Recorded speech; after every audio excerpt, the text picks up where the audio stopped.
देश का प्रधानमंत्री, देश के गृह मंत्री ये क्यों कह रहे हैं 400 पार? क्या ईवीएम फिक्स्ड है क्या?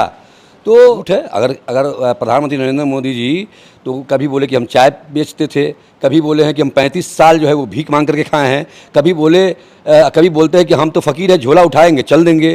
तो ये सरासर झूठ है। बिहार के ही मुख्यमंत्री वो चुनाव लड़कर मुख्यमंत्री नहीं है पिछले 17 सालों से, वो विधान परिषद के सहारे यानी बैक रास्ते से वो आते हैं और मुख्यमंत्री बनते हुए आ रहे हैं।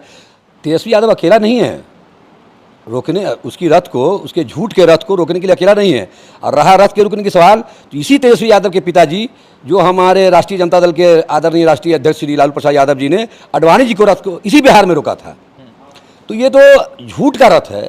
और राम जी का मंदिर उसने नहीं बनाया, ये तो सुप्रीम कोर्ट के आदेश पर, जैसा कि सुप्रीम कोर्ट ने अपने आदेश में ये कहा है कि नौजवानों को यह उम्मीद है, गार्जियनों को, जो बूढ़े ज़ईफ लोग हैं उनको यह उम्मीद है कि हमारे बच्चों को नौकरी अगर कोई देगा तो वो तेजस्वी प्रसाद यादव है।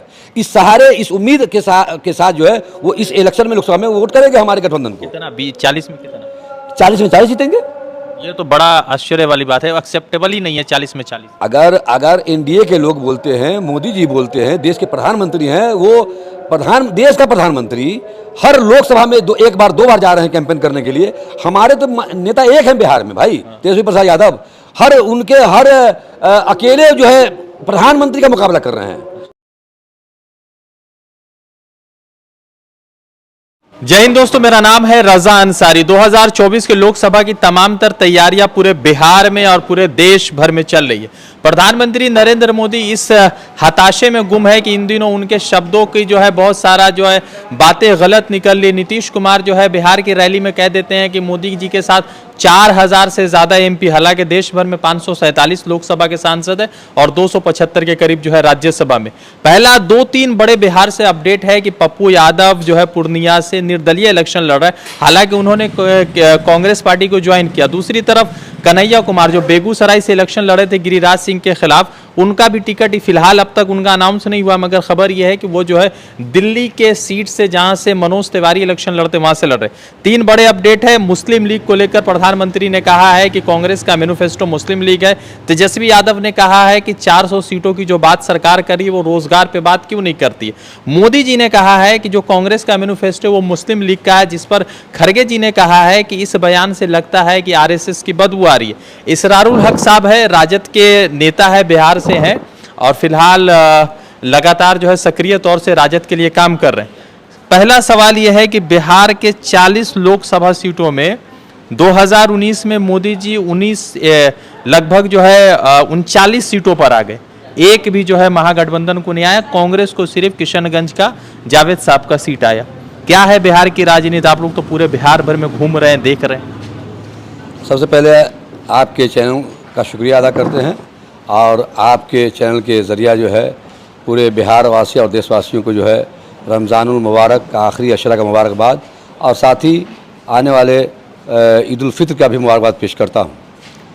जैसा कि एक परसेप्शन एनडीए के लोगों के द्वारा या प्रधानमंत्री नरेंद्र मोदी के द्वारा बनाया जा रहा है कि 400 पार, ये सरासर जो है एक अफवाह फैलाई जा रही है। अगर 400 पार का मतलब ये है कि जैसा कि आम वोटर अब ये जान रहे हैं, पहले तो नेता तक ही महदूद था ये बात कि भाई ईवीएम सेट है, अब आम मतदाता भी ये जान रहे हैं कि भाई आखिर देश का प्रधानमंत्री, देश के गृह मंत्री ये क्यों कह रहे हैं 400 पार? क्या ईवीएम फिक्स्ड है क्या? तो 2019 का रहा सवाल कि 2019 में बिहार में एनडीए ने एक स्वीप सा मुजाहरा किया था और किशनगंज कांग्रेस के खाते में आई थी एक। तो ऐसा नहीं है, क्योंकि पिछले 5 साल जो 2014 से 2019 का जो था वो झूठ के बिना पे वोट लोगों ने दे दिया था। रोज़गार 2 करोड़ नौजवानों को रोज़गार के नाम पर, गरीबी हटाओ के नाम पर, भ्रष्टाचार मिटाओ के नाम पे। लेकिन इन 5 सालों में 2019 से लेकर के और इस बीच का जो 5 साल है, इसमें आम लोगों ने ये समझ लिया है कि एनडीए की सरकार, बीजेपी की सरकार और ख़ासतौर से नरेंद्र मोदी की सरकार वो जो काम कर रही है वो युवाओं के लिए नहीं, न गरीबों के लिए। ये जो काम कर रही है वो सिर्फ 2 आदमी के लिए। ये 2 लोग हैं जो अपने को कुछ लेते हैं और 2 ही लोग को फिर ये देते हैं। इसलिए आम लोग ये जान गए हैं। इंशाअल्लाह ताला ये उम्मीद करते हैं कि आम लोग जैसा कि समझ चुके हुए हैं, इस बार बिहार में वैसा और देश में भी वैसा कुछ नहीं होने वाला है।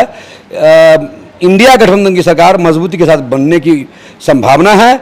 और नौजवान जो है वो बड़े पैमाने पर उसकी झूठ को पकड़ करके इंडिया गठबंधन के साथियों के साथ उम्मीदवारों के साथ मजबूती से खड़ा उतरेंगे। अच्छा, एक बात बताइए, 38-39 साल का तेजस्वी यादव भाजपा के इतने बड़े रथ, जिसमें नरेंद्र मोदी खुद सवार है, अमित शाह सवार है, और जिसकी अगुवाई वो लगातार जो है राम मंदिर के सहारे कर रहे हैं, तो इतने बड़े रथ को ये 40 साल का नौजवान तेजस्वी कैसे रोकेगा बिहार में? तेजस्वी यादव अकेला नहीं है रोकने, उसकी रथ को, उसके झूठ के रथ को रोकने के लिए अकेला नहीं है। और रहा रथ के रोकने के सवाल, तो इसी तेजस्वी यादव के पिताजी, जो हमारे राष्ट्रीय जनता दल के आदरणीय राष्ट्रीय अध्यक्ष श्री लालू प्रसाद यादव जी ने अडवाणी जी को रथ को इसी बिहार में रोका था। तो ये तो झूठ का रथ है। और राम जी का मंदिर उसने नहीं बनाया है, ये तो सुप्रीम कोर्ट के आदेश पर, जैसा कि सुप्रीम कोर्ट ने अपने आदेश में ये कहा है कि भावनाओं का कदर करते हुए एक जगह दे दिया गया है कि भाई ये मंदिर एक आस्था से जुड़ा हुआ है, इसलिए मंदिर बननी चाहिए। मंदिर कोर्ट के माननीय उच्च न्यायालय के आदेशानुसार बना है, न कि नरेंद्र मोदी ने बनाया है या बीजेपी ने बनाया है। वो तो कह रहे हैं कि मोदी जी आए तभी राम जी आए हैं। सवाल ही नहीं है। ये जो मांगे हैं, ये आज़ादी के बाद से ही जो अंग्रेज़ों ने हमारे बीच में छेड़ दिया था जंग, हम दो भाइयों के बीच में आपस में टकराहट जो लगाया था, उस वक्त से ये मांगे चली आ रही थी। और आस्था के बिना पे सुप्रीम कोर्ट ने एक हुक्म जारी किया, जिसको यहाँ के मुसलमानों ने मतलब दिल इसके गहराइयों से एक्सेप्ट किया। और मंदिर जो एक हमारे भाई, हमारे पड़ोस के भाई, हमारे साथ रहने वाले भाई, हिंदू भाई की आस्था से जुड़ा हुआ था, हमने कबूल किया है कि नहीं, माननीय न्यायालय का जो आदेश है हम उसके साथ हैं। अच्छा, एक बात बताइए, एक नेता है तेजस्वी यादव, दूसरे तरफ एक नेता है राहुल गांधी, तीसरे तरफ एक नेता है अखिलेश यादव। ये तीनों की टोली है, और इन तीनों के पिताजी में से एक के पिताजी तो खैर प्रधानमंत्री है, दो के पिताजी जो है कहते हैं कि वो भी मुख्यमंत्री रहे, उत्तर प्रदेश और बिहार के। तो ये तमाम लोग तो परिवारवाद के मामलात में लिप्त है। तो प्रधानमंत्री नरेंद्र मोदी जमीन से उठकर आए हैं, चाय बेच कर आए हैं, तो जनता तो उन पर फिर से विश्वास दिखा सकती है। झूठ है। अगर प्रधानमंत्री नरेंद्र मोदी जी तो कभी बोले कि हम चाय बेचते थे, कभी बोले हैं कि हम 35 साल जो है वो भीख मांग करके खाए हैं, कभी बोलते हैं कि हम तो फकीर हैं, झोला उठाएंगे चल देंगे। तो ये सरासर झूठ है। अब परिवारवाद ऐसा है कि जो लोग हमारे अगर बाप दादा अगर सियासत में थे, तो हम उनके कई औलादों में एक औलाद सियासत की राह पकड़ते हैं। कई लोग एजुकेशन की तरफ जाते हैं, कोई अफसर बनते हैं। तो ये जो तीन नेताओं का जिनका नाम आपने लिया है, आदरणीय राहुल गांधी जी, आदरणीय अखिलेश यादव जी, और हमारे युवाओं के आदर्श बिहार के भविष्य के मुख्यमंत्री आदरणीय तेजस्वी प्रसाद यादव जी, ये भी जो है वो राजनीति को और समाज सेवा को अपना एक रास्ता चुना है।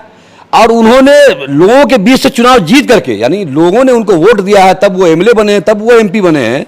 ऐसा नहीं है कि लोग मनोनीत हैं या नेम्ड हैं। जैसा कि मेरे बिहार के ही मुख्यमंत्री, वो चुनाव लड़कर मुख्यमंत्री नहीं है पिछले 17 सालों से, वो विधान परिषद के सहारे यानी बैक रास्ते से वो आते हैं और मुख्यमंत्री बनते हुए आ रहे हैं। एमएलए जो बनते हैं, एमपी जो बनते हैं, वो लोगों के मतदान करने के बाद लोग जब चुनते हैं तब वो बनते हैं। तो 40 में कितना इस बार है? जब नीतीश कुमार के आप लोगों के साथ थे तो आप लोग 40 में 32-33 तक जा रहे थे, जो आंकड़े आए। अभी क्या है कि आप लोग 8-10 पे जा रहे हैं, तो क्या है, कितना लग रहा है 40 में? नहीं, ऐसी बातें नहीं है। अभी हमारे साथ जो है उन युवाओं का आस्था है जो अपने को 10 सालों में ठगाया है। जो 2 करोड़ रोजगार कहाँ है भाई? और बिहार की बात आप कर रहे हैं तो 17 साल माननीय नीतीश कुमार जी मुख्यमंत्री थे, अभी तक हैं, और डबल इंजन की सरकार में रहते हुए 17 सालों में जो उन्होंने नहीं किया, सिर्फ 17 महीना जो अभी पिछले दिनों हम लोग माननीय नीतीश कुमार जी हमारे राष्ट्रीय अध्यक्ष के पास आए थे कि हम आपके पास रहना चाहते हैं, उन 17 महीनों में हमारे तेजस्वी यादव उप मुख्यमंत्री थे। 17 महीनों में उन्होंने 5 लाख नौकरियां दिया है। लोगों को, नौजवानों को यह उम्मीद है, गार्जियनों को, जो बूढ़े ज़ईफ लोग हैं उनको यह उम्मीद है कि हमारे बच्चों को नौकरी अगर कोई देगा तो वो तेजस्वी प्रसाद यादव है। इस सहारे, इस उम्मीद के साथ जो है वो इस इलेक्शन में लोकसभा में वोट करेंगे हमारे गठबंधन को। कितना? 40 में कितना? 40 में 40 जीतेंगे। ये तो बड़ा आश्चर्य वाली बात है, एक्सेप्टेबल ही नहीं है 40 में 40। अगर एनडीए के लोग बोलते हैं, मोदी जी बोलते हैं, देश के प्रधानमंत्री हैं, वो देश का प्रधानमंत्री हर लोकसभा में 1 बार 2 बार जा रहे हैं कैंपेन करने के लिए। हमारे तो नेता एक हैं बिहार में भाई, तेजस्वी प्रसाद यादव। हर अकेले जो है प्रधानमंत्री का मुकाबला कर रहे हैं। उनके कई हेलीकॉप्टरों का मुकाबला एक हेलीकॉप्टर से किया जा रहा है। हम आशा ही नहीं, पूरी उम्मीद है। और ये लोग वादा कर रहे हैं, नौजवान ये वादा कर रहे हैं कि नहीं, इस बार हम लाएंगे तो तेजस्वी यादव के नेतृत्व में और माननीय राहुल गांधी के नेतृत्व में हम देश में सरकार बनाएंगे। देश भर में इंडिया अलायंस की चर्चा चल रही है। प्रधानमंत्री नरेंद्र मोदी सहारनपुर में कुछ बोल गए, उनका भाषण एक अलग तरह का से रिकॉर्ड हुआ।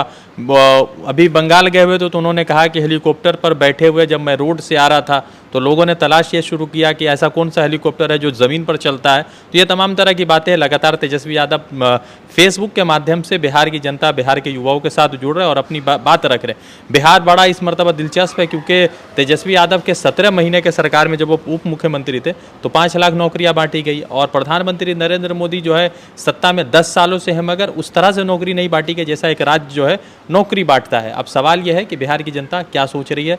नीतीश के जाने से इंडिया अलायंस को सीटों का नुकसान जरूर हुआ है, मगर इतना जरूर है कि 2019 वाले परिस्थिति नहीं है। रज़ा अंसारी की रिपोर्ट। द इंडियन खबर, सच आपके सामने।